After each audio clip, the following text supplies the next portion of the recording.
শুধু দর্শক মণ্ডলী, শুরু করছি সমসাময়িক বিষয়ভিত্তিক অনুষ্ঠান এটিএন সংলাপ। আমাদের আজকের বিষয় অস্থিরতায় রাজনীতি। আজকে আমাদের সাথে স্টুডিওতে উপস্থিত রয়েছেন জনাব এম এ আজিজ, সিনিয়র সাংবাদিক। এছাড়াও রয়েছেন professor doctor Nazmul Hasan Kalimullah, chairman Janipop. আমাদের সাথে আজকে অনলাইনে যুক্ত হয়েছেন জনাব Sinha M A Sayeed, global voice খ্যাত পাবলিক স্পিকার। এই অনুষ্ঠানটি ফেসবুকে দেখতে ক্লিক করুন facebook.com/ATN বাংলা অনলাইনে। প্রথমেই আমি শুরু করব প্রফেসর ডক্টর নাজমুল হাসান কলিমুল্লাহ, আপনাকে দিয়ে। আপনি জানেন যে বেশ কিছুদিন ধরে আমাদের রাজনৈতিক পরিস্থিতি একটু উত্তপ্ত। প্রতিদিনই কোনো না কোনো ঘটনা ঘটছে। এই আমরা দেখছি গার্মেন্টস কর্মীরা হয়তো রাস্তায় অবরোধ করছে, আবার private trainee doctors movement for জাস্টিসের ব্যানারে নেমে গেছে। এছাড়াও হামলা মামলা বিভিন্ন ধরনের ঘটনা আমাদের নিত্যদিনের সঙ্গী। এই সার্বিক পরিস্থিতিটাকে আপনি কিভাবে মূল্যায়ন করছেন? দেখুন, বছর শেষ, নতুন বছর নতুন বার্তা নিয়ে আসবে। আন্দোলন, বিক্ষোভ, সংগ্রাম, এই দৃষ্টিকোণ থেকে, সেই চিন্তা থেকে স্টেক হোল্ডাররা হাইপার অ্যাক্টিভ হয়ে গেছেন আর ভাবছেন শেষ দিন বিকেলবেলা যদি জানান দেওয়া যায় তাহলে সেটা ভালো রকমের কন্ডিশন করে দেবে ফিউচার কোর্স অফ অ্যাকশন। এবং সেটি মাথায় রেখে তারা শহীদ মিনারে এটি আয়োজন করেছেন আগামীকাল 3টার পরে। এবং এটি এখন সর্বজন বেদিত। আপনার সেকেন্ড রিপাবলিক বা থার্ড রিপাবলিক যেভাবে অভিহিত করেন, শেখ মুজিবুর রহমান প্রয়াত তার আমলে প্রণীত সংবিধান যাতে আস্থা করে নিক্ষেপ হয়, সেই লক্ষ্যে একটি অংশ কাজ করছে। আর ডিজুরো বেসিসটা খুব ইম্পর্ট্যান্ট। সেটা যদি সেকেন্ড করে দেওয়া যায় তাহলে আপনার পুরো রাষ্ট্রাচার ব্যবস্থা ভেঙে পড়বে। এবং একবার মাঝখানে শাহাবুদ্দিন চুপ্পু মহোদয়কে ফেলে দেবার একটা চেষ্টা লক্ষ্য করেছিলাম। 48 ঘন্টা একটা সময়সীমা বেঁধে দেওয়া হয়েছিল। তো সেসব দিয়ে আমাদের দেশপ্রেমিক সেনাবাহিনী স্ট্যান্ড নেওয়াতে আলটিমেটলি সেটা ফলবতী হয়নি।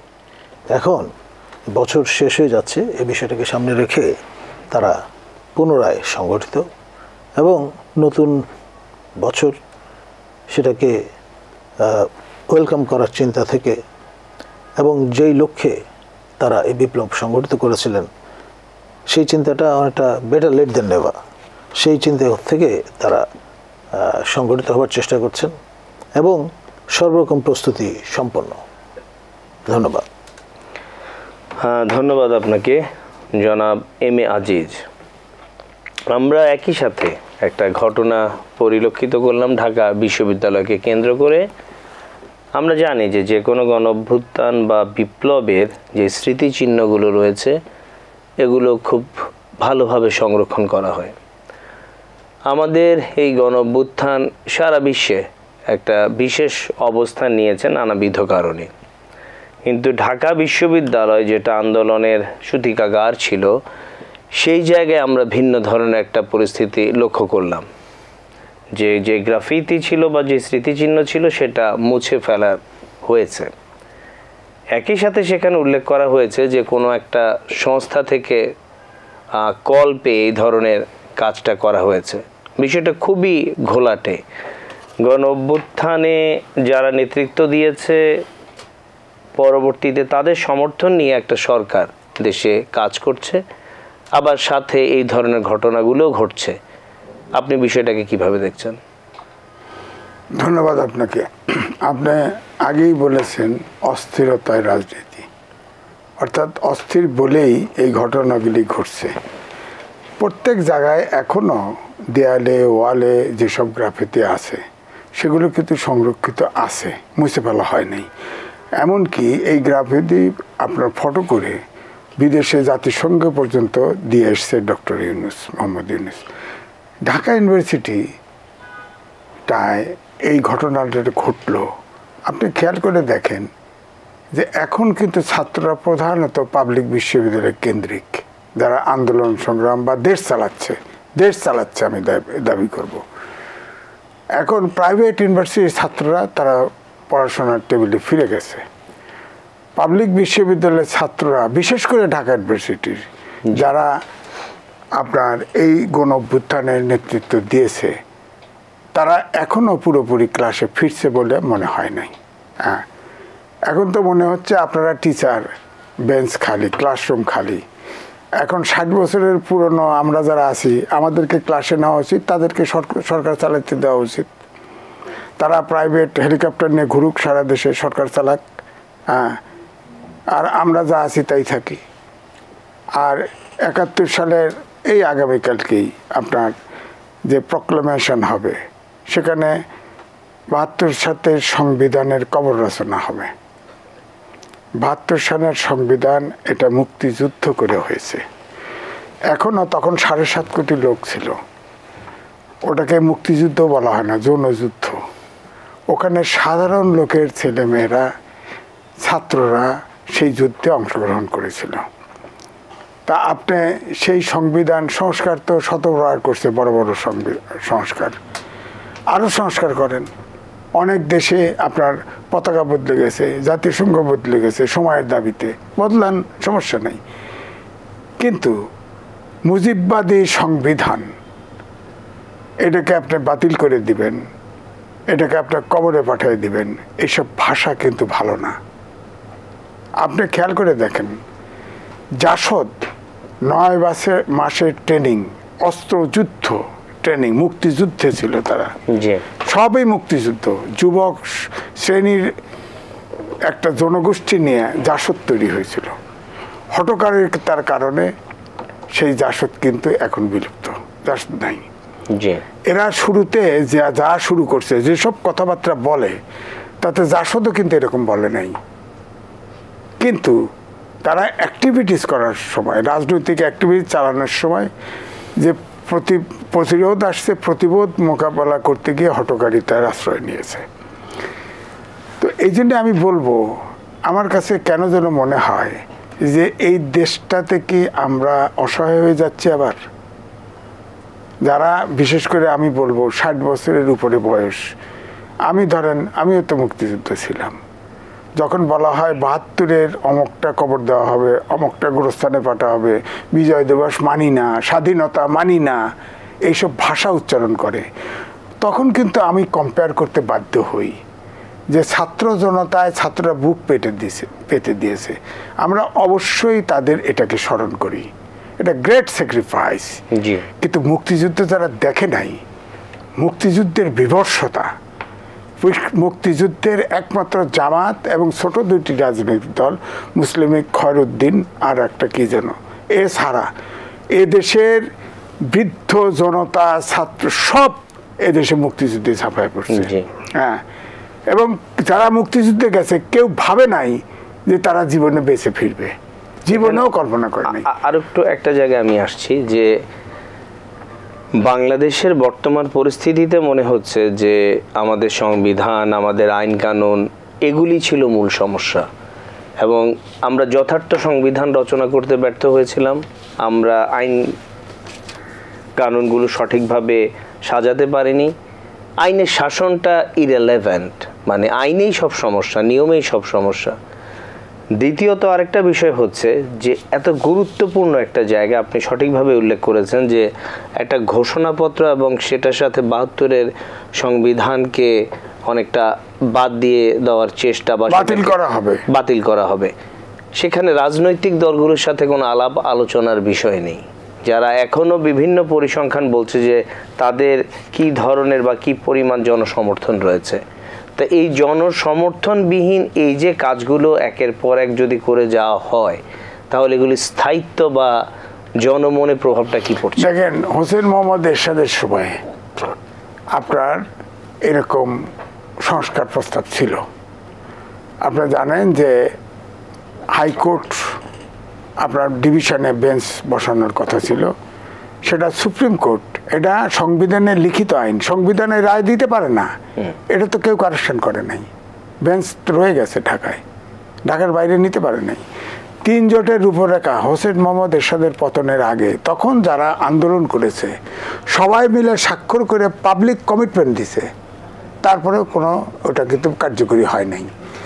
আপনার শাহাবুদ্দিন যখন অস্থায়ী রাষ্ট্রপতি ছিল 21-22টা সংস্কার প্রস্তাব ছিল, একটু কিন্তু অনুমোদন হয় নাই। 1/11-এর সময় বড় দলগুলো তো তোলপাড় হয়ে গেছে, অনেকেই সাইডলাইনে চলে গেছে, রাজনীতিতে ফেলে দিছে। 121-22টা সংস্কার প্রস্তাব ছিল, একটাও পাস হয় নাই। অর্থাৎ নির্বাচিত পার্লামেন্ট যতক্ষণ যদি অনুমোদন না করে, সেটা তো এই যে সংস্কারগুলো করতে যাচ্ছে এগুলো তো অর্থহীন হবে না।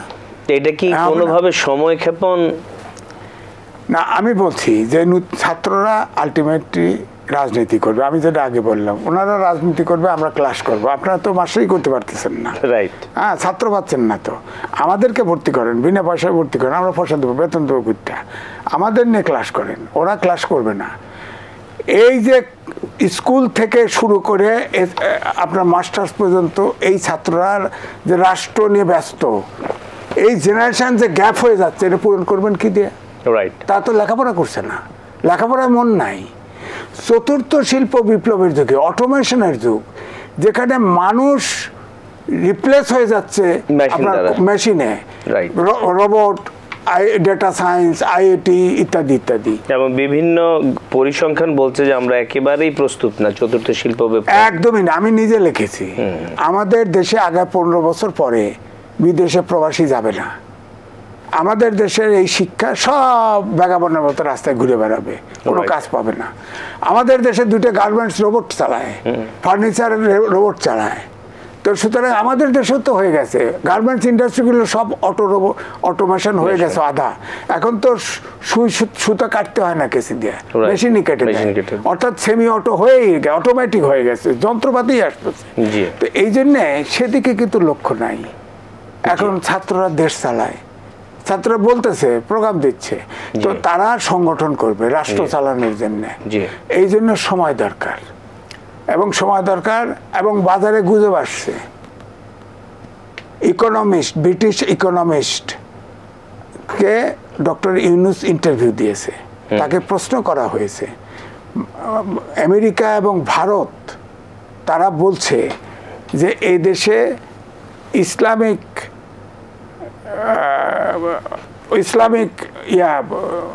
মানে কি বলে, ইসলামোফোবিয়া উত্থান ঘটবে। যদিও ইউনুস বলেছে যে আমাদের তরুণরা ধর্মের ব্যাপারে একদম নিরপেক্ষ হন। কিন্তু প্রশ্ন হচ্ছে যে আগামীকালকের যে প্রোগ্রাম আছে, সেই প্রোগ্রামে 72 সালের সব ফেলে দেওয়া হবে, বিজয় দিবস নাই, স্বাধীনতা দিবস নাই, ইত্যাদি ইত্যাদি। অর্থাৎ এই দেশকে অস্বীকার করা হবে, যা শোনা যাচ্ছে, যেগুলো বেরোইছে। তারপরে আপনার বলা আছে, জনশ্রুতি আছে, হিজবুত তাহরির নেতা এই সরকারের মধ্যে আছে, এবং কালকে জামাত পুরো সমর্থন দিয়ে ওখানে জয়েন করবে। লোক তো হবে। দেশটা কোথায় যাচ্ছে? আপনি যে বললেন যে অস্থিরতা রাজনীতি, ঠিক আছে, তো দেশটা কোথায় যাবে কালকে নির্ধারিত হবে, দেশটা কোন দিকে যাবে। ধন্যবাদ জনাব সিনহা এম এ সাইদ। আমরা খুব বিশেষ গুরুত্ব নিয়ে এই জুলাই বিপ্লবের ঘোষণাপত্রের জায়গাটা দেখছি। তা প্রত্যেকটা বিষয় অনেক বেশি হোমওয়ার্ক করা প্রয়োজন, চিন্তা ভাবনা প্রয়োজন, অংশীজনের সাথে আলাপ আলোচনা প্রয়োজন, এবং সত্যিকার অর্থে তার কতটা গ্রহণযোগ্যতা রয়েছে এবং প্রয়োজন রয়েছে সেই বিষয়গুলো চুলচেরা বিশ্লেষণ প্রয়োজন। হঠাৎ করে আমরা এই যে এক ধরনের উদ্যোগের দিকে যাচ্ছি, আমরা এক ধরনের বিশ্লেষণ শুনলাম, আপনি নতুন কিছু যুক্ত করতে চাচ্ছেন কিনা? আমি এটাকে হঠাৎ করে বলবো না, কারণ এটা যারা করছে তাদের একটা প্ল্যান আছে এখানে। ওই যে প্রফেসর ইউনুস বলেছে যে মাস্টার মাইন্ড, ওই যে রিসেট বাটন, লক্ষ্য রাখবেন, কিন্তু এগুলি কিন্তু একদিনে হয় না। এখন যেটা হচ্ছে এর দীর্ঘমেয়াদী পরিকল্পনা, এবং এই পরিকল্পনার সাথে একেবারে সরকারের ঘনিষ্ঠ সম্পর্ক আছে। যদিও তাদের প্রেস উইংতে বলা হয়েছে এটা আমাদের না, এটা প্রাইভেট। একটা রাষ্ট্রে যখন ডিক্লারেশন দিয়ে এই ধরনের কাজ হয়, আপনি কি ব্যাখ্যা দিবেন এটা? আমি রাষ্ট্রবিজ্ঞানের ছাত্র, লর্ড ছাত্র, আমি রাজনীতির ছাত্র, আমার কাছে কোনো ব্যাখ্যা নেই। মানে আজিজ ভাই থাকতে পারে, প্রফেসর কলিমাস থাকতে পারে, আমার কাছে একটা ব্যাখ্যা হচ্ছে challenging the very foundation of the state and it's birth. তাহলে দেখেন, যদি কবর দিয়ে দেন সংবিধানকে, তাহলে এইটা তো হয়ে যায় যে জিয়াউর রহমান যেটা আহ্বান জানাইছিল অন বিহাফ অফ বঙ্গবন্ধু বা যেভাবে ব্যাখ্যা করেন, তিনিও তো নাই। অর্থাৎ মুক্তিযুদ্ধ নাই, আজিজ ভাইও নাই। তাতে কি দাঁড়ালো? নতুন ভাবে একটা করবেন এবং কি বলে রিপাবলিক। আমি রাষ্ট্রবিজ্ঞানের ছাত্র আবারও বলছি, এই যে ফ্রান্সের যে republic, one first second fourth দেশবল যেটা আসলো, ওগুলি তো প্রেক্ষাপট ছিল, কিন্তু এখানে তো এমন কিছু ঘটে নাই। এখন আপনার ঘটনা ঘটলো 5ই অগস্ট, দীর্ঘদিন সময়ের পরে আপনি বলতেছেন ওই চেতনাকে ধরে ওই ডেট দিয়ে, অর্থাৎ রিট্রোস্পেক্টিভ হবে, কিন্তু ভূতাপেক্ষ যেটা বলি আমরা, দিয়ে আপনি ডিক্লারেশন দিবেন এবং সেই ডিক্লারেশন দিয়ে যে যদি করবেন বলে দিয়েছেন কি কি করবেন। আমি বিভিন্ন টক শো দেখতেছি, ওই ইউটিউবারদের কথা শুনতেছি এবং পক্ষ বিপক্ষ আছে, কিন্তু একটা ভীতি কিন্তু আমি সবচেয়ে দেখতেছি, প্রত্যেকটি ইউটিউবার কম বেশি গুরুত্বপূর্ণ যারা আছে তারা কিন্তু সংশয় ব্যক্ত করেছেন যে এটা আদৌ কি হবে। এখন যেহেতু জামাত ইসলাম বাংলাদেশের সবচেয়ে অর্গানাইজড একটা সংগঠন, অর্থাৎ তার কর্মী এতটা সংগঠিত অন্য কোনো দলে না, এবং এই সংগঠিত শক্তি যদি কোনো একটা জায়গায় দাঁড়ায়, সে এটা কিন্তু ম্যাটার করে একটা জিনিস দেখে। তাহলে বোঝা যাচ্ছে যেটা হতে যাচ্ছে এটা কিন্তু সম্পূর্ণরূপে মানে বলতে পারেন যে ডানপন্থী ব্লকের একটা বিকাশ ঘটবে কিন্তু, এবং এই ডানপন্থীতে কিন্তু এর সাথে কিন্তু এক্সট্রিম ডানও আসতে পারে। আমরা জানি না কি আসবে। আপাতত বোঝা যাচ্ছে, যেমন দেখলাম একটু আগে আমি একটা টক শুনছিলাম তাজ হাসমি, তিনি বলছিলেন তার ইউটিউবার তো সে, এবং তিনি লিঙ্ক আমাকে পাঠান, আমি দেখলাম বলছেন তিনি যে মেজর ডালিম আসতেছে। মেজর ডালিম উপদেষ্টা সদস্য, সত্য মিথ্যা জানি না, উনি বলছেন উনি জানেন, এবং ডালিম কোথায় আছে তাও সে বলে আমি জানি। আমি ধরে নিলাম উনি একটা গুরুত্বপূর্ণ ব্যক্তি, তার কথা শুনে বলেছেন, আমি গুরুত্ব দিচ্ছি কিছুটা হলো, যদিও তার অনেক কিছু মিলে না, এটা মিলতে পারে। তাহলে আমরা কোথায় যাচ্ছি? আমরা যদি 75 দেখেন এতগুলি ঘটনা ঘটছে, আজিজ ভাই তো ব্যাখ্যা দিলেন, এবং প্রফেসর কলিমুল্লাহ তথ্য ট্র্যাক করে অনেকগুলি কথা বলে গেছেন। এখানে বিপদটা কোথায়?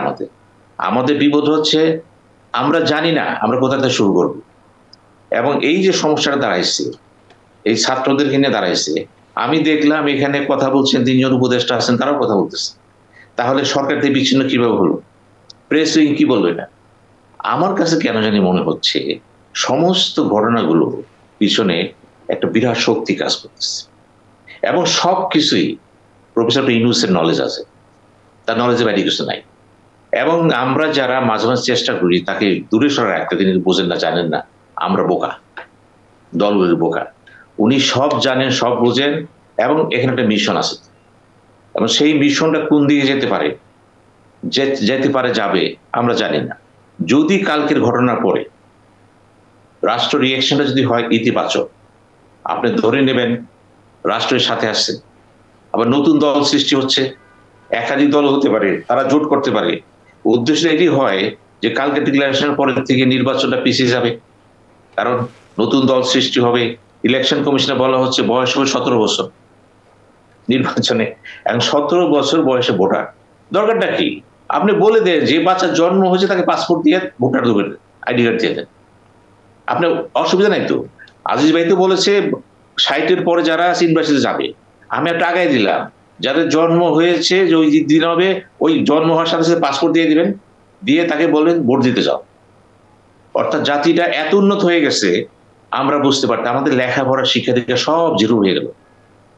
আমরা জানি না মিশনটা কি হতে পারে, আমরা কোথায় যাচ্ছি বোঝা মুশকিল। তো এটুকু বুঝতে পারতেছি যে আমরা একটা সংকটের মধ্যে পড়ে গেছি। কিন্তু এইখানে কিন্তু বিএনপির সাথে বা রাইটের যে দলগুলো আছে বা বামপন্থী যারা আছে, সকলের সাথে সকলে দ্বন্দ্ব হবে, কিন্তু দ্বন্দ্ব হবে কারা পুরুষ জানি না। এদেশে সামরিক বাহিনী আছে, কিন্তু দেখেন প্রশ্ন হলো যে ভারতের পররাষ্ট্র সচিব যখন বাংলাদেশে আসলেন, উনি কিন্তু সেনাবাহিনী প্রধানের সাথে দেখা করলেন। আমি দেখলাম টক শোর জগতে অনেক বড় পণ্ডিতরা বলছেন এটা কিভাবে করলো, কিভাবে হয়। তারা জানে না এটা পররাষ্ট্র মন্ত্রণালয়ের মাধ্যমে কিন্তু এটা সেট করা হয়েছে। এবং আমাদের এখানে এমন কিছু বুদ্ধি জন্ম হয়েছে, আবেগে চলতেছে, কিন্তু ডিপ্লোমেসি, জিও পলিটিক্স কিচ্ছু বুঝতেছে না। কিন্তু অতি আবেগে কথা বলতে পারলে মনে হয় জিতে গেলাম, বা আমার ইউটিউবার সংখ্যা বেড়ে গেল, তা না। দেশ একটা অ্যাকিউট সংকট দিকে যাচ্ছে, কিন্তু এই সংকট থেকে কিন্তু অতীত থেকে আপনি ডিলিং করে দেন, ডিলিং করে কোনো জাতি বাঁচতে পারে না। আমরা এখনো যদি ইতিহাস পড়ি, আমরা দেখি ইতিহাস লিঙ্ক আছে একটা, যে কোনো সাবজেক্টের সমাজের লিঙ্ক আছে একটা, আমরা পড়ি, এখন মনে হচ্ছে লিঙ্ক থাকবে না। এই যে লিঙ্ক থাকবে না, আজিজ ভাই থাকবে না, আমি থাকবো না, কলিমুল্লাহ থাকবে না, সাবের নিজেও থাকবে না, আমরা অপাঙ্ক্তে হয়ে যাব। ব্যাপারটা কি তাই? আমি আবারও বলছি, 5ই অগস্টের ঘটনা ঘটেছে শুধুমাত্র একটা কারণে, মহান রাব্বুল আলামিন চেয়েছে, আল্লাহ চেয়েছেন, হয়েছে। এবার আমি মনে করি ওইটাই হবে যেটা আল্লাহ চান, এবং আল্লাহ এই জাতিকে হেফাজত করেছে, সামনেও করবেন। ধন্যবাদ। ধন্যবাদ প্রফেসর ডক্টর নাজমুল হাসান কলিমুল্লাহ। এই যে জুলাই বিপ্লবের ঘোষণাপত্র, আপনি তো খুব বৃহৎ একটা প্রেক্ষাপট থেকে অনেক কিছু দেখার চেষ্টা করেন। 18 কোটি জনগণের দেশ, ওইভাবে আমরা দেখতে পাচ্ছি না যে সকল অংশীজনের সাথে আলাপ আলোচনা হয়েছে। আবার এই ঘোষণাপত্র পরবর্তী রাজনৈতিক সরকার কতটা বাস্তবায়ন করবে তা নিয়েও একটা চিন্তা ভাবনার বিষয় রয়েছে। তা হঠাৎ করে কেন এই ঘোষণাপত্র?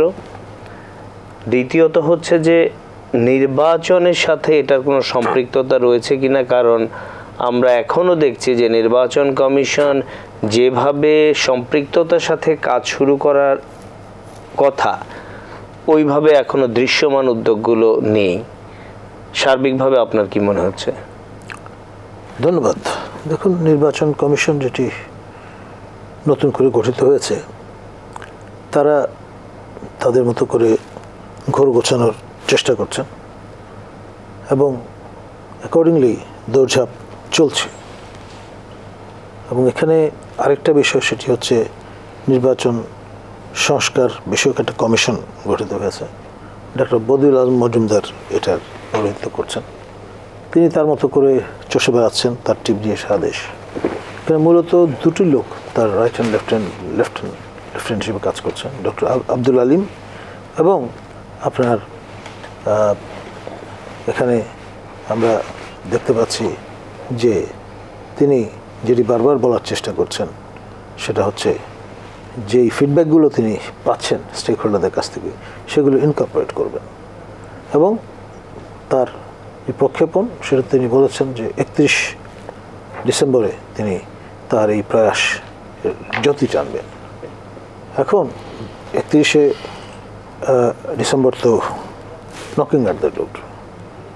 আর এখানে আপনার নানান সময় নানা রকম কথাবার্তা বলে কিন্তু উত্তেজনা পারদ চাগিয়ে দিয়েছেন। আপনার আওয়ামী লীগকে ইলেকশনে নিয়ে আসবেন এরকম একটা প্রত্যয় ব্যক্ত করে পরে আবার ভালো রকমের ধাক্কা খেয়েছেন, কথা ঘুরিয়ে ফেলেছেন। তো এখন আমরা তো সবাই জানি যে ডক্টর বদিউল আলম মজুমদার জীবনে কখনো নির্বাচন পর্যবেক্ষণ করেননি। তিনি ক্যান্ডিডেটস ফোরাম স্পেশালিস্ট। আপনার সকল স্টেক হোল্ডারকে এক ছাদের নিচে নিয়ে আসেন, এনে তিনি ক্যান্ডিডেটস ফোরামটা করেন এবং উজ্জীবক তৈরি করেন। তার যে গ্লোবাল যে নেটওয়ার্কটা, সেটা এর মধ্যে সক্রিয় এবং তাদেরকে তিনি কাজে লাগানোর চেষ্টা করছেন, তার যে নেটওয়ার্ক থ্রু দ্য কান্ট্রি, তার মধ্য দিয়ে। এবং এর ফলে ব্যাপার যেটি দাঁড়াচ্ছে, বিষয়টা জটিল থেকে জটিলতর হচ্ছে। তার রাইট হ্যান্ড লেফট হ্যান্ড হিসেবে কাজ করছেন ডক্টর আব্দুল আলিম। তিনি দীর্ঘদিন নির্বাচন কমিশনের কনসালটেন্ট হিসেবে কাজ করেছেন, চুটিয়ে কনসালটেন্সি করেছেন, পরবর্তীতে আমেরিকান ডিআই ডেমোক্রেসি ইন্টারন্যাশনালে যুক্ত হয়েছেন, এশিয়া ফাউন্ডেশনের মাঝখানে কাজ করেছেন। সব মিলিয়ে তার একটা গড়ছড়া পরিষ্কার। আবার ইলেকশন কমিশনে কর্মরত ছিলেন অতিরিক্ত সচিব হিসেবে আপনার জেসমিন টুলি। তার নানান রকমের সমালোচনা থাকা সত্ত্বেও তাকে কিন্তু আপনার বেসিক্যালি ইনকর্পোরেট করা হয়েছে, ইনভলভ করা হয়েছে, কারণ তার একটা ভালো র্যাপও আছে ডক্টর আলিমের সঙ্গে। আচ্ছা, সব মিলিয়ে এখানে যেই নিউক্লিয়াসটা কাজ করছে, এজেন্ডা হয়তো বাইরের দেশের, এবং ওই দেশের প্রতিনিধিত্ব তারা করছেন। তো ফলে এক ধরনের তাড়াহুড়ো করবার একটা প্রবণতা আমরা কিন্তু লক্ষ্য করছি। তা আলটিমেটলি এই যে সাতকাণ্ড রামায়ণ পড়ে শেষ অবধি কী দাঁড়াবে উই ডোন্ট নো।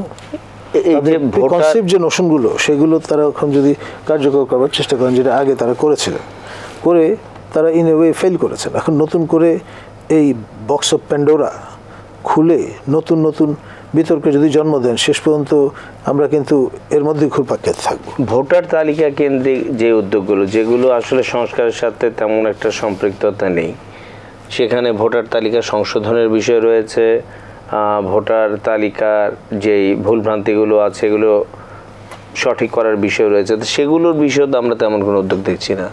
দেখুন, তারা ইন এ ওয়ে ইলেকশন কমিশনটা মোটামুটি নিজেদের তাবে নিয়ে নিয়েছেন, এবং নতুন যে কমিশন গঠিত হয়েছে তারা বুঝবার চেষ্টা করছেন, তাদের সক্রিয়তা জানান দেওয়ার চেষ্টা করছেন। সব মিলিয়ে যে হায়াটাসটা এটা পরবর্তী কীভাবে রিজলভ হবে সেটি এখন দেখবার বিষয়। আরেকটা বিষয় জানতে চাচ্ছিলাম যে জুলাই বিপ্লবের ঘোষণাপত্র, এটার বর্তমান প্রেক্ষাপটের সাথে প্রাসঙ্গিকতা, এবং ইন দ্য লং রান যদি পলিটিক্যাল গভর্নমেন্ট কখন ফর্ম হয় সেই ক্ষেত্রে এটার কার্যকারিতাটা কি থাকবে? Definitely political government, I can assure you, তারা এই বিষয়গুলো কগনিজেন্স হয়তো নেবেনই না, আগে যেমনটি ঘটেছে। ফলে দেখা যাবে ওই প্রশ্নটা উঠবে যে জনগণের করের টাকা এই যে দগ্ধযজ্ঞ হলো, এর দায় কে নেবে? এই কমিশনকে কিন্তু নিতে হবে। এই সংস্কারের কাজে ব্যাপৃত ব্যক্তিবর্গ ডক্টর বদিউল আলম মজুমদার, জেসমিন টুলি এবং আপনার এই ডক্টর আলিমকে নিতে হবে। তখন নানান কিছু বিষয় কিন্তু বেরিয়ে আসবে। আস্তিনের নিচে ইউ ক্যান স্মেল র্যাট, সেই বিষয়গুলো কিন্তু ফোরফ্রন্টে চলে আসবে। তখন একটা বড় বড় প্রশ্নবোধক চিহ্ন যখন সামনে এসে হাজির হবে, তখন এটা রিকনসাইল করবেন কি করে। আরেকটা বিষয়, আজকে আমরা জাহাঙ্গীর গেটে দেখলাম চাকরিচ্যুত সেনা সদস্যরা সড়ক অবরোধ করেছেন। তো এই ধরনের ঘটনাও তো খুব একটা আগে দৃশ্যমান হতো না, এবং নতুন নতুন মাত্রা যোগ করছে। এই বিষয়ে আপনার বক্তব্য যদি বলতেন। দেখুন, সৈনিকরা এমন একটা সেগমেন্ট, তারা যথেষ্ট ইমোটিভ, এবং অফিসার বনাম সৈনিক, এখানে যে হায়াটাসটা এটা রিকনসাইল করা খুব মুশকিল। আপনার সিপাহী জনতার বিপ্লবের কথা নিশ্চয়ই মনে আছে, জিয়াউর রহমানের শাসন আমলে, এবং পরবর্তীতে এটা তো আমাদের সেনাবাহিনীকে রীতিমতো একটা বড় অ্যাসিড টেস্টের মধ্যে ফেলে দিয়েছিল। এখন নতুন করে এই বিষয়গুলো, ওই বক্স অফ প্যান্ডোরা যদি ওপেন করা হয়, তখন যে সমস্যা সূত্রপাত ঘটবে সেটা আমরা সামাল দেব কী করে। ধন্যবাদ জনাব এম এ আজিজ। এই যে সার্বিক পরিস্থিতিতে আমরা সংস্কার, নির্বাচন, আলটিমেটলি আমরা যদি গণতান্ত্রিক শাসন ব্যবস্থা কায়েম করতে চাই, আপনার বিশ্লেষণটা কি? আমি আজকের আলোচনায় যে বিষয়বস্তু নির্ধারণ করেছেন আমি তার সাথে একমত। এখানে অনুমান ভিত্তিক ছাড়া কথা বলা মুশকিল। যে জায়গায় দেশটাকে নিয়ে যাওয়া হয়েছে, সমাধান কোন পথে যাবে এটা কিন্তু হলফ করে বলা মুশকিল। খুব জটিল অবস্থায়, ধরুন সংস্কারে আপনার টোটাল 11টা সংস্কার কমিশন করেছে। এখানে তো কোনো রাজনৈতিক দলের প্রতিনিধি এখানে নাই, তাদের সাথে তেমন উল্লেখযোগ্যভাবে কোনো আলাপ বা সংলাপও করা হয়নি। একবার তারা মাঠপথে রাস্তাঘাটে বলল, মিটিং মাটাঙে, যে আমাদের সাথে কথা বলে না, আলোচনা করে না। ডেকেছে 4বার, কিন্তু সবসময় চা খাওয়ার সময়ও নাই। আপনি বলেন তো 9 দল একবারে মিটিং করছে, আধা ঘন্টা 30 মিনিট চা খাইতেই লাগে। তো আপনার ভাষায় বলে, আমার কথা আমি কব তো খালি হুনায় লব। তো অন্তর্বর্তীকালীন সরকার পাকনা নাই, হাত নাই, পা নাই, এই রাজনৈতিক দলগুলোর সাথে খেলা করতেছে। এটা সম্ভব? 24টা লোক, যাদের কাউকে চিনতাম না, জানতাম না, একমাত্র ইউনূস বিশ্বে পরিচিত, তাকে ধরেন এই দেশের ধরেন ডাল হিসেবে দরকার থাকতে পারে। অন্য সবগুলোকে বাদ দিলে কি হয়? তারা তো পারলো না। 5 মাস হয়ে গেল, কোনো কুলকিনারা, কোনো সাইট, সমাজের ধরেন বেসিক ডিমান্ড সহ সমাজের যতগুলো কর্নার আছে, একটি জায়গায় তারা সমাধান করতে পারে নাই। আইন শৃঙ্খলা ঠিক নাই, প্রশাসন ভেজাল, এই যে আপনি করলেন সেনাবাহিনীর সৈনিকরা নেমে গেছে, হ্যাঁ, তো পুরা নরবরিয়া বাজার রোড ঘাট সব কিছু, এই যে আপনি আসতে পারলেন জ্যাম, কোনো জায়গায় শৃঙ্খলা নাই, কোনো জায়গায় শৃঙ্খলা। এখন আবার ফের কালকে আরেকটা ঝামেলা তৈরি করতেছে, ঘোষণাপত্র দিবে। এখানে রাজনৈতিক দর্শনটা কোথায় যাচ্ছে? যে জায়গায় দাঁড়ায় থাকবো যে আমরা যে 5ই অগস্টে যে পরিবর্তনটা হলো, আপনি দেখেন ছাত্ররা কিন্তু, আপনি ইউনিভার্সিটির শিক্ষক, আপনারা দুইজনই, আপনারা জানেন, শুধু চাকরির জন্য কোঠা সংস্কার চেয়েছিল, শুধুমাত্র প্রধানমন্ত্রীর একগুয়েমের কারণে। যদি ডাক দিয়ে বসতো সমাধান হয়ে যেত। এই একগুয়েমের কারণে শেষ পর্যন্ত এক দফা ছিল ফেসিবাদ বিলোপ। কোথাও সংস্কারের কথা ছিল, কোনো দফায় ছিল। এই সংস্কার ঢুকালো কিন্তু অন্তর্বর্তীকালীন সরকারের ভিতর থেকে আসলো, অর্থাৎ সময় ক্ষেপণ করার জন্য। এরপরে রাজনৈতিক দলগুলো আমাদের গ্রাম দেশে বলে ফাটা বাঁশের সিপাহি করছে রাজনৈতিক দলগুলা। কারণ রাজনৈতিক দলগুলো যদি চায় একদিনে সরকার বিদায় করে দিতে পারে, কারণ 24 জন মানুষ বসে আছে, এদের কোনো ডালপালা নাই, তো কিছু কোনো সংগঠন নাই, কিচ্ছু নাই, ধাওয়া দিলেই চলে যাবে। কিন্তু ধাওয়া দিতে পারতেছে না, কারণ ওই যে আন্তর্জাতিক ক্রাইসিস গ্রুপ কিন্তু একটা রিপোর্ট দিছে, যে তারা বলছে যদি এই নভেম্বরে আমাদের দেশের পত্রিকা ছাপা হয়েছে কিন্তু, যে জনগণের প্রত্যাশা যদি পূরণ করতে না পারে, হ্যাঁ, এবং আমাদের দেশে যদি যে এক্সপেকটেশনটা পূরণ করতে না পারে, রাজনৈতিক দলগুলোর সাথে যদি দূরত্ব তৈরি হয়, ভ্যাকুয়াম তৈরি হয়, তাহলে শূন্যস্থান সেনাবাহিনী পূরণ করবে বলেই তো দিছে, পরিষ্কার লেখা হয়েছে, এটা লেখা হয়েছে। তো আপনার দেশটা কোথায় নিয়ে যাচ্ছেন? আমরা তো চাই যে এই দেশ রাজনীতিবিদ চালাক, তাই না? রাজনীতিবিদ ভুল ভ্রান্তি আছে। উপদেষ্টা পরিষদের একজন বলছে না, 53 বছরের রাজনীতিবিদরা কিচ্ছু করে নাই, বাংলাদেশটা তো দিছে নাকি? বাংলাদেশ দিছে, আপনি উপদেষ্টা হইতে পারছেন, তাই না? যে বলছে তার বাপ তো এই দেশ চায় নাই, কিন্তু তিনি তো উপদেষ্টা হয়েছেন। এগুলো কিন্তু হিসাব করে না। যারা যে কথা বলতেছে, এই যে ছেলেরা যে কথা বলে, উপদেষ্টা ছেলেরা 3 জন সরকারে আছে, সরকার থেকে বেরিয়ে আসে না, বলে আবার প্রেস সেক্রেটারি বলে দিছে যে ওই কালকের যে আপনার হবে কি অগাস্ট ঘোষণাপত্র, এর সাথে সরকারের কোনো সম্পর্ক নাই। 3 জন তো বসে আছে ওখানে, কলকাঠি তো আপনারাই নাড়তেছেন, আর বাইরের থেকে নাড়তেছে, এটা তো আমরা পরিষ্কার। এখন দেশটার সমস্যা এমন ঘনীভূত হচ্ছে, যে ঘনীভূত কিন্তু আমার ধারণা বল পায়ের থেকে ছুটে যাবে। রোগের চিকিৎসার জন্য ডায়াগনোসিস প্রয়োজন। এখন ডায়াগনোসিস যদি ঠিক করে না হয় এবং হিস্ট্রি যদি ঠিক করে না হয়, চিকিৎসা ব্যবস্থা খুব দুষ্কর। এখন আমাদের কি সেই জায়গায় কোনো সমস্যা হচ্ছে? ডায়াগনোসিস রোগী মারা যাবে, ডায়াগনোসিস ভুল হলে। এই যে রোবট এখন অপারেশন শুরু করছে আমাদের দেশে, আসলেই রোবট, কিন্তু রোবটকে তো আপনাকে একেবারে সুতা ইঞ্চি মাপ কোথায় চাকু চালাবে সে, এটা তো প্রোগ্রাম দিতে হবে, দিলে ওই অ্যাকুরেট অপারেশন করে দেবে। ভুল যদি দেন তাহলে কি হবে? রুগী মারা যাবে। এখন তো আমার কাছে যা মনে হচ্ছে রুগী মারা যাওয়ার সময় এসে গেছে। এখন মারাটাকে অবঘাতে মারা যাবে না নর্মাল ট্রানজিশন হবে, এটা তো এখন ক্লিয়ার বুঝতে পারতেছে না, কেউ তো আওয়াজ দিচ্ছে না। হ্যাঁ, আওয়াজ তো এক জায়গার থেকেই আসবে আমার কাছে মনে হচ্ছে। আমরা ওই জায়গার থেকে আমরা নিজেরা এটা তুলে দিচ্ছি। আর আপনি খেয়াল করে দেখেন যে এই যে 71-এর সব কিছু মানি না, মানবে না তো। জামাত ইসলাম 71 সালে যারা অংশগ্রহণ করে নাই, এই দেশের স্বাধীনতা বিশ্বাস করে নাই, তারা তো সংবিধান মানবে না। তারা তো কোরআন সুন্নাহর আদলে সংবিধান করবে, এটা রাখবে কেন? তাদের কাছে বিজয় দিবস কিছু না, স্বাধীনতা দিবস কিছু না, নতুন করে হবে। সেই নতুন ঘোষণাইটা তো কালকে হচ্ছে আমার কাছে মনে হচ্ছে নতুন। তাহলে তো দেশটা উল্টায় যাচ্ছে যদি এইটা হয়। তবে এই যে প্রেস সেক্রেটারি বলল, এই ঘোষণার সাথে বর্তমানের সাথে আমাদের কোনো সম্পর্ক নাই, তাহলে 3 জন বেরোয় না কেন? উপদেষ্টা পরিষদ 3 জন বের হয় না কেন? ওরা তো আমার ধারণা যে ওরাও তো আওয়াজ দিচ্ছে, তো ফেসবুকে লিখতেছে না, এটা সমর্থনে পড়তেছে না, তো আছে তো। এই পাবলিক সব এই 24 জনের মাথায় যত ঘিলু আল্লাহ দিছে, আর পাবলিকের মাথায় কোনো ঘিল্লু নাই, কিচ্ছু বুঝতে পারতেছে না এরা। আমরা সব বুঝতে পারতেছি, ওরা বুঝতেছে আমরা কিছু বুঝি না, আমরা সব বুঝি, সব বুঝি। কারণ দেশটা স্বাধীন আমরা করেছি, আমরা বুঝি। এই 10টা রক্ষা এখনো 3 কোটি লোকের কমপক্ষে বেঁচে আছে সমর্থক, বুড়া হয়ে মরে গেছে অনেকে, 3 কোটি লোক বেঁচে আছে। এই 3 কোটি লোককে কিন্তু বাটন টিপে অফ করে দিতে পারবেন না।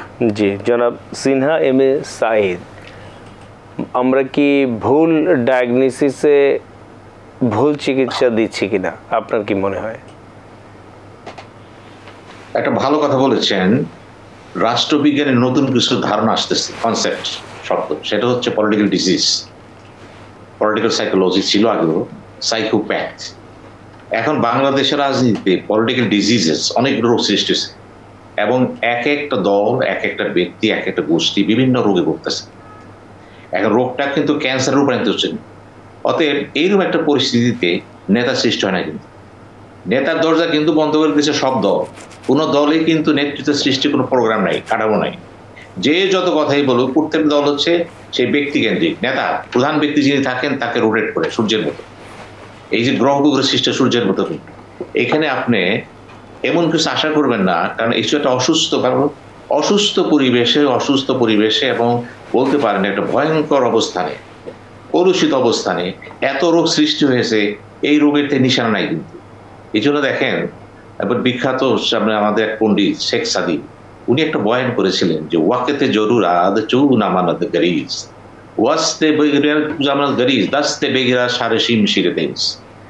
অর্থ হলো, যখন দেখবেন যুদ্ধক্ষেত্রে যখন আপনার হাতে তরবারিটা পড়ে যায়, তখন প্রতিপক্ষকে আপনি হাত দিয়ে কিন্তু বাঁচার চেষ্টা করেন। আমরা কিন্তু এখন সে অবস্থায় এসে গেছি। এখন কে পক্ষ কে বিপক্ষ বোঝা মুশকিল, ডান বাম মধ্যম। যারা একসময় ডান ছিলেন, বাম ছিলেন, চরম বাম ছিলেন, তারা জানি কেন হঠাৎ করে চরম ডান হয়ে যাচ্ছে এবং সুবিধাবাদী হয়ে যাচ্ছেন। এই যে সুবিধাবাদী চরিত্র, আরেকটা রোগ তো বাংলাদেশে আসছে, যে পলিটিক্যাল পার্টি প্রত্যেকটা অধিকাংশ লোকই কিন্তু সুবিধাবাদী চরিত্র। এই যে বললেন আজিজ ভাই যে হেলিকপ্টারে চড়তেছে, নতুন কিছু না, কিন্তু যখন পাওয়ারে কেউ আসে, প্রথমে লক্ষ্য করে এখানে বড় বড় সিন্ডিকেট কারা আসছে, বড় মার্চেন্ট হাউস কারা আছে, তাদের সাথে একটা সম্পর্ক অ্যালায়েন্স হয়ে যায় কিন্তু। এবং তারা কি করে, প্রত্যেক আমলে আমরা দেখেছি কোনো না কোনো তারা পার পেয়ে যায়, এবং তারাই অর্থ কামায় এবং অর্থের বেনিফিশিয়ারি তারাই হয়। এই যে নেক্সাস পলিটিক্যাল লিডারদের সাথে যে আমলাদের, ব্যবসায়ীদের, এটা থাকবে কিন্তু। এখন এর মধ্য দিয়ে যদি আপনি চিন্তা করেন একটা সুস্থ সমাজ আপনি কোথাতে নেবেন? শিক্ষা তো শেষ হয়ে গেছে, গবেষণা বাংলাদেশে কি হবে জানি না, আগামীতে দুর্যোগ হবে কিন্তু। এখানে আমাদের রেটিং, ইউনিভার্সিটি রেটিং, পণ্ডিত, সেই পণ্ডিত কোথায়? একটা ব্যক্তি দেখান, আপনি তো ইউনিভার্সিটি শিক্ষক, পরিমল ইউনিভার্সিটি শিক্ষক, একটা ব্যক্তি দেখান জাতির বিবেক শিক্ষক হিসাবে, কোনো দল নাই, মত নাই, জাতির পক্ষে কথা বলবে। অতীতে ছিল, এখন তো নাই। একটা নেতা দেখান যিনি বলবে আপনারা আসেন, নাই। এই যে সর্বক্ষেত্রে ভাটা পড়ছে, এটা কি করবে না?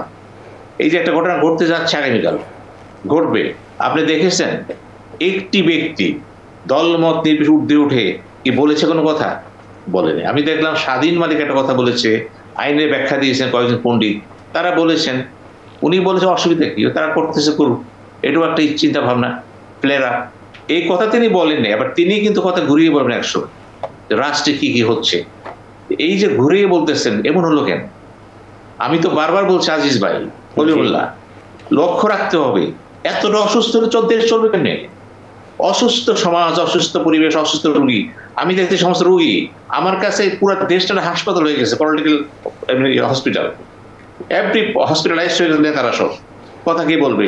কথা বলা কেউ নাই। আরেকটা বিষয় একটু জানতে চাচ্ছি, এই যে আপনার সচিবালয়ে সাংবাদিকদের প্রবেশে নিষেধাজ্ঞা আসলো, হ্যাঁ, আমরা তো ফ্রিডম অফ এক্সপ্রেশন বা আমরা তো চাই এই জিনিসগুলো কাভার হয়, ভিতর অভ্যন্তরে কি ঘটে, তা হঠাৎ করে এই ধরনের নির্দেশনার কারণ কি হতে পারে? আর এই জায়গার আপনার বিশ্লেষণটা কি? দেখেন, সাংবাদিকদের যে যেটা করেছে সবকে বাতিল করে দিয়েছে, ঠিক আছে, বুঝলাম। আপনি 2 দিনের জন্য বাতিল করতে পারেন, ওরকম ক্রাইসিস হলে আপনি করতে পারেন, কিন্তু ক্রাইসিসটা কি, উৎসটা কি, আসলে কি ঘটলো তাকে জানাইছেন? তো জানান নেই। বাংলাদেশ ব্যাংক একবার বলেছিল কোনো সাংবাদিক ঢুকবে না, এগুলো সেক্রেটারি ঢুকবে না, তো এইগুলো হচ্ছে এক একটা এগুলো হচ্ছে বলতে পারেন অস্থির সিদ্ধান্ত। আমলাদের মধ্যে অস্থির সিদ্ধান্ত। রাষ্ট্র চালাচ্ছে কে? রাষ্ট্র কিন্তু এই মুহূর্তে আমলারই চালাচ্ছে। উপদেষ্টাদের সে যোগ্যতা নাই, ফাইল বোঝে না, প্রসেস বোঝে না, সিস্টেম বোঝে না, নোটিং বোঝে না, কোনটা সাদা কোনটা লাল হিসাব হয় না। কিন্তু আমি তো সবগুলোরই চিনি, আর আমার সাথে তো এদের সম্পর্ক বেশি। আমি তো বিভিন্ন ইনস্টিটিউশন বক্তৃতা দিয়ে পারি। আপনার সিভিল অ্যান্ড মিলিটারি করিমুল্লাহ থাকবে, বুঝতে হবে আপনাকে যে এখানে মূলত এখন আমলাতন্ত্র চরম আছে, কিন্তু পিক পজিশন আছে, কিন্তু অনেক কিছু ঘটবে। এই যে ঘটনাটা ঘটলো, কিছু নাম তো আসতেছে, এখানে কিচ্ছু হবে না। আপনি দেখবেন তদন্ত রিপোর্টিং এ দুই খেলা হলো, এখানে সব ধামাচাপা পড়ে যাবে, কিন্তু সব দোষ নন্দ দোষ, অতীত হয়েছে, এবার হবো। কাজে আমার কাছে কিন্তু এই ব্যাপারটা নতুন কিছু না। বলা হচ্ছে কথা বলতে পারবেন, চিফ অ্যাডভাইজার বললো মন খুলে কথা বলে, মন খুলে কথা বলা যাবে। ওই যে মতিউর রহমান বলতেছে বলা যাচ্ছে না, যার সত্য তাই তো বলবেন। সত্য কিন্তু এক এক সময় এক এক চেহারাতে আসে। ধন্যবাদ। বলতে পারছেন জনাব তাহলে কি হয়? প্রফেসর ডক্টর নাজমুল হাসান কলিমুল্লাহ, এই যে সচিবালয়ে আমরা দেখলাম যে খুবই এই ধরনের ঘটনা ঘটেছে কিনা আগে আমরা খুবই সন্দিহান। আমরা শুনিনি কখনো এত গুরুত্বপূর্ণ একটা জায়গা, একটা রাষ্ট্রের কোন অবস্থায় আমরা রয়েছি যে এইরকম জ্বলে পুড়ে সব নথি সব কিছু ছারখার হয়ে যাচ্ছে। আপনার মনে হয় যে বিষয়টা কি হতে পারে? ডেফিনেটলি এটা সাবোটাজ, এতে কোনো সন্দেহ নেই। রাষ্ট্র ধসিয়ে দেওয়ার একটা মোক্ষম চাল, এবং এটি এমন একটা সময়ে করা হয়েছে তখন বছর প্রায় শেষ, আর এখানে নতুন রহস্যের হাতছানি হাজির করা হয়েছে। সারমেয় এবং কবুতর অগ্নিদগ্ধ হয়ে আপনার এই স্পটগুলোতে হাজির হয়েছে। এখন ওই সময় কোনো সাংবাদিক তো ছিলেন না, প্রশ্নই আসে না। সুতরাং আপনার কোথায় আপনি সারমেয় শাবক এবং কবুতর প্রবেশ নিষিদ্ধ করার জন্য যদি ব্যবস্থা নেবেন, কিন্তু সাংবাদিকদের ওপর তাদের পেশাদারিত্ব নিয়ে প্রশ্ন তুলবার এই যে চেষ্টাটা, এটা তো ভয়ঙ্কর রকমের একটা ইঙ্গিত কিন্তু বহন করছে। অর্থাৎ আপনার পেশাদারিত্বের সঙ্গে আপনি যদি সংবাদ মাধ্যমে জনস্বার্থে বিষয়গুলো ফোরফ্রন্টে নিয়ে আসতে চান, আপনার অ্যাক্সেস থাকলো না। অ্যাক্সেস বন্ধ করা হয়েছে, লেবেলিংয়ের একটা ব্যবস্থা হয়েছে, এবং আলটিমেটলি আপনার কোথায় গিয়ে দাঁড়াবে, কার উপর ব্লেমটা আসবে, সেটা নির্দেশ করার যে প্রক্রিয়াটি, সেটিও কিন্তু এটা কি ইন এ ওয়ে এই 16 বছরে, এখন তো তেমন কিছুই হয়তো এই 5 মাসে হওয়ার সুযোগ কম, 16 বছরে যেই কর্মকাণ্ড ছিল সেগুলিকে কোনোভাবে ধূলিসাৎ করার চেষ্টা মনে করা যেতে পারে? এটা হয়তো অনেকে মনে করছেন। আসলে বিষয়টা যেটা ব্রিটিশ রাজার আমলে, পাকিস্তান আমলে বা স্বাধীন বাংলাদেশে কখনোই এই কাণ্ডটি হয়নি, এবং সকল পূর্ব দৃষ্টান্ত ছাড়াই আপনার এই ঘটনাটা সিরিয়াসলি ঘটে গেছে এমন একটা সময়ে যখন সাধারণভাবে সেখানটায় কেউ যাবেনই না, যাওয়ার কোনো প্রশ্নই আসে না। এখন এই অজুহাতে আপনি পাসগুলো তুলে ফেললেন, ব্যান আরোপ করলেন, তাতে ব্যাপারটা কী দাঁড়াবে? হাস প্রবণতা আরও বাড়বে, এবং অস্বচ্ছতা বাংলাদেশ ব্যাংকের হাসকে যেভাবে আমাদের সামনে চিত্রিত করেছে তার চেয়েও খারাপভাবে এটা চিত্রিত হবে। ফলে এখনও সময় আছে যে হায়ার ট্রাস্টটা এটা কীভাবে রিপেয়ার করা যায় সেটা নিয়ে কথা বলা জরুরি। এই একই সাথে আমরা দেখছি যে আমাদের কিন্তু গ্রাম বাংলার সাথে খুব ওতপ্রোতভাবে জড়িত, সেখানে খুব বিরাটভাবে মামলা বাণিজ্য শুরু হয়ে গেছে। আমরা দেখছি এটা নিয়ে ডক্টর আসিফ নজরুল উনি কথা বলছেন, এর পূর্বে অনেকেই পুলিশের পক্ষ থেকে কথা হয়েছে, কিন্তু মামলা কিন্তু একের পর এক হয়েও যাচ্ছে এবং বিভিন্ন ব্যক্তিবর্গ নাজেহালও হচ্ছে। তো এই জায়গায় সরকার অনুধাবন করার পরও শক্ত পদক্ষেপ নিচ্ছে না কেন? আসলে সরকারকে চালাচ্ছে উই ডোন্ট নো, একটা ধোঁয়াশা কিন্তু এখানে আছে। যত দিন যাচ্ছে তত বেশি পরিমাণে এই যে অবস্থাটি সেটি পরিস্ফুটিত হচ্ছে। আলটিমেটলি রাষ্ট্র সংকটে আছে, এটাই প্রতিভাত হচ্ছে, এটা বলতেই হবে।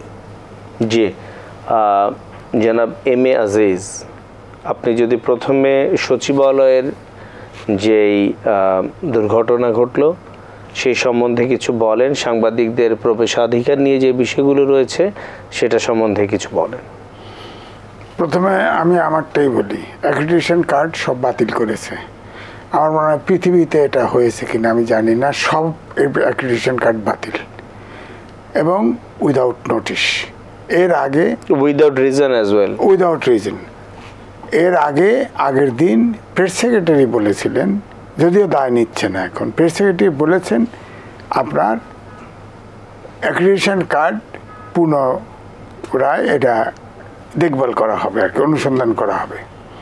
তারপরে হঠাৎ করে অ্যাক্রিডিটেশন কার্ড দেয় তথ্য মন্ত্রণালয়ের পিআইডি, প্রেস ইনফরমেশন ডিপার্টমেন্ট, আর বাতিল করলো হলো স্বরাষ্ট্র মন্ত্রণালয়। আইনতভাবে এটা বাতিল হয় নাই, কিন্তু এটা এক্সিকিউট হয়েছে। তাহলে আইনের শাসন থাকলো না।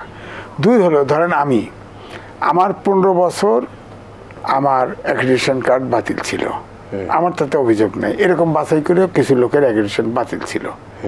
এই অ্যাক্রিডিটেশন হওয়ার পরে কেড়ে নিয়ে গেল বলেন। এখন সেটাও আমি ভাবছি না, কিন্তু আন্তর্জাতিক অনেকগুলো প্রতিষ্ঠান আছে, কোন দেশের গণমাধ্যমের স্বাধীনতা কতটুকু এই রেটিংটা দেওয়া হয়। এই একটি কারণে রেটিং কমপক্ষে 3-4 ধাপ নেমে যাবে।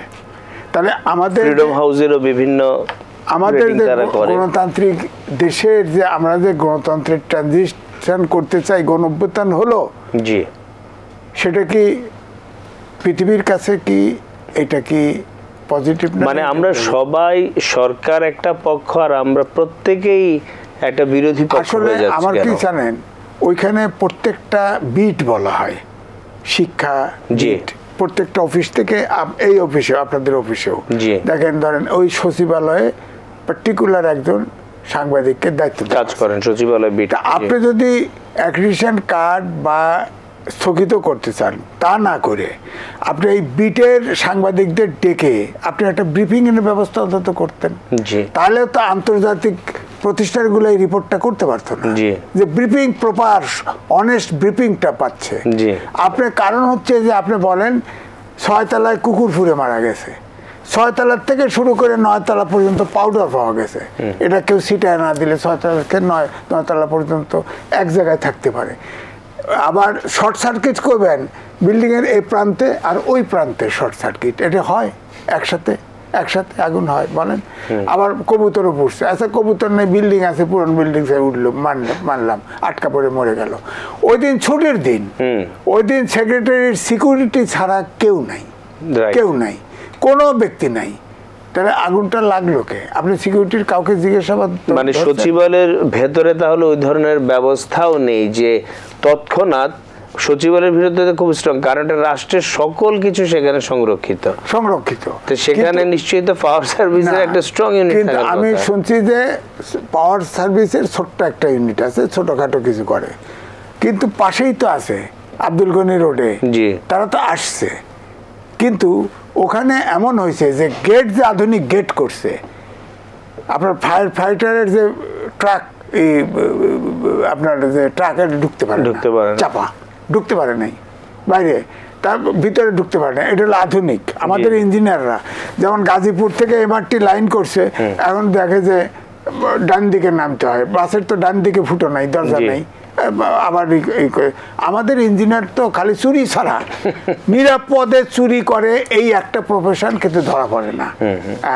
দেখেন প্রত্যেকটা, এই যে ধরেন এই যে আপনাদের এখানে আসার সময় সব এই মগবাজার ফ্লাইওভার আপনার লেফট হ্যান্ড ড্রাইভিং ওপেন করছিল, গাড়ি চালাতে গিয়ে দেয় যা বাংলাদেশের গাড়িতে রাইট হ্যান্ড ড্রাইভিং চলে, এটা ভেঙে ঠিক করছে।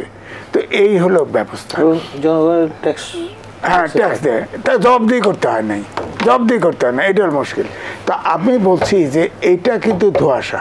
আপনার ওইখানে 5টা মন্ত্রণালয়ের কাগজপত্র পড়ে গেছে, গুরুত্বপূর্ণ, এলজিআরডি মিনিস্ট্রি বলেন, আপনার এই যে আইসিটি বলেন, এইসব গুরুত্বপূর্ণ।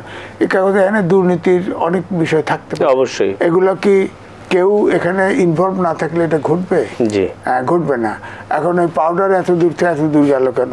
পাউডারে আগুন লাগাবেন, গুড় করে উপরতলা পর্যন্ত গেল, 6 তলার থেকে 9 তলা পর্যন্ত আগুন গেল। তো সুতরাং এই জন্য আমি বলছি যে এখানে সবচেয়ে আগুন দিয়ে ফুটছে হয়তো আধুনিক যুগে, কিন্তু এটার থাকে, কপি হয়তো থাকবে, কিন্তু এই যে সাংবাদিকদের যে অ্যাক্রেডিটেশন কার্ড করে বাতিল করে সারা বিশ্বে যে বাংলাদেশকে দাগি করলেন, এটার জন্য তাকে অ্যাকাউন্টেবল করতে। জনাব সিনহা এম এ সাঈদ, আপনি শেষ 30 সেকেন্ডে যদি কিছু বলতেন। আমার মূল কথাটা হলো, একটা কুকুর রাতের অন্ধকারে 9 তলা উঠতেছে, খেয়াল করে। সেক্রেটারি কিন্তু নিরাপত্তা ঘাটতি আছে, এখানে কিন্তু অনেকগুলো ক্লোজ সার্কিট আছে, কিন্তু রাতের অন্ধকারে দেখা যায় এমন ক্লোজ সার্কিট আছে কিন্তু এখানে, এবং সেখানে নিরাপত্তা বলাটা কিছু। এখন বলো, যেমন আজিজ ভাই বললেন, গেটের কথা বললেন, সামগ্রিক একটা সচিবালয় যেখানে রাষ্ট্রের সমস্ত কর্মকাণ্ড বন্ধু এখানে আছে। তাহলে এখন পর্যন্ত চিন্তা করেন তো, আমরা কি রাষ্ট্র চালাচ্ছি যে নিরাপত্তার প্রশ্নে আমরা দ্রুত গতিতে কি হতে বা চিন্তা করি না। এখন কুকুরটাকে আমি কলিমুল্লাহ জি, আমাদের শেষ দিকে যেতে হচ্ছে। জি, এক কথা বলি, কোন দেশে কুকুর কিন্তু র্যাঙ্ক থাকে, কর্নেল, মেজর। এখন আমি জানি না এই কুকুরের র্যাঙ্ক ছিল কিনা, গভীরে যা র্যাঙ্ক না থাকলে যেতে পারে না। জি, আরো গভীরে যান। ধন্যবাদ। ডক্টর নাজমুল হাসান কলিমুল্লাহ, 30 সেকেন্ডে যদি কিছু বলতেন। দেখুন, এসি ডগ বলে একটা পদ আছে, এবং যিনি এই দায়িত্বে আছেন তার এখতিয়ারে পড়ে বিষয়টা। এর পাশাপাশি আপনার এই সচিবালয়ে যিনি দেখাশোনা করতেন নিরাপত্তার বিষয়টা, তানভীর সাহেব, তিনি একজন এসপি, কুমিল্লা থেকে এসেছিলেন, ক্রাইম প্রিভেনশন নিয়ে কাজ করেন। তার স্ত্রী আপনার গোপালগঞ্জে পোস্টেড ছিলেন, অ্যাডভেন্টারের মানুষ। তো এই সব বিষয়গুলো 2-4 করে তাকে বেকায়দায় ফেলবার একটা চেষ্টা চলছে। একটা মানুষের বাড়ি গোপালগঞ্জ হতেই পারে, তাকে আপনি ট্যাগ দিয়ে দিচ্ছেন, তাকে ইঙ্গিত করছেন, হুইচ ইজ রিয়েলি আনফরচুনেট। আমরা কি এখনো জাতিরাষ্ট্র হতে পারলাম না? জি জনাব এম এ আজিজ, 30 সেকেন্ড। আমার বক্তব্য হচ্ছে, এখনো সময় আছে প্রফেসর ইউনূস সবগুলি রাজনৈতিক দলকে নিয়ে কেওয়াটিক সিচুয়েশন থেকে বেরিয়ে আসা, গোল রাউন্ড টেবিল করুক। এই জাতীয় ক্রাইসিস, আমি বলবো যে এখন জাতীয় ক্রাইসিস, সবাই একমত হয়ে দেশটাকে রক্ষা করুক, নাহলে দেশটা কিন্তু অন্ধকারের কিন্তু ঢুকে যাচ্ছে। জি, এই রাজনৈতিক দলগুলো অন্ধকারে রেখে কিচ্ছু লাভ হবে না। জি, আমরা অনেকক্ষণ ধরে আমাদের যে বিজ্ঞ আলোচক, ওনাদের বিভিন্ন বিষয়ে মতামত শুনলাম। সার্বিকভাবে আমাদের যে অন্তর্বর্তী সরকার রয়েছে, তাদের অবশ্যই বিভিন্ন রাজনৈতিক দল যারা রয়েছে তাদের সাথে আলাপ আলোচনার ভিত্তিতে সিদ্ধান্ত গ্রহণ প্রয়োজন। রাজনীতিতে যে অস্থিরতা রয়েছে, সেখানে আপনি সকল পক্ষকে যদি প্রতিপক্ষ করে ফেলেন, তাহলে সুষ্ঠুভাবে দেশ পরিচালনা কিন্তু একটা দুষ্কর কাজ হয়ে যাবে, এবং সেই বিষয়টাই কিন্তু ধীরে ধীরে প্রতিভাত হচ্ছে। আমরা চাই এই সরকার সঠিকভাবে সমস্যাগুলো অনুধাবন করুক এবং জনগণের মনে যে আকাঙ্ক্ষা আছে সেটা পূরণের চেষ্টা করুক। সকলেই ভালো থাকবেন। শুভরাত্রি।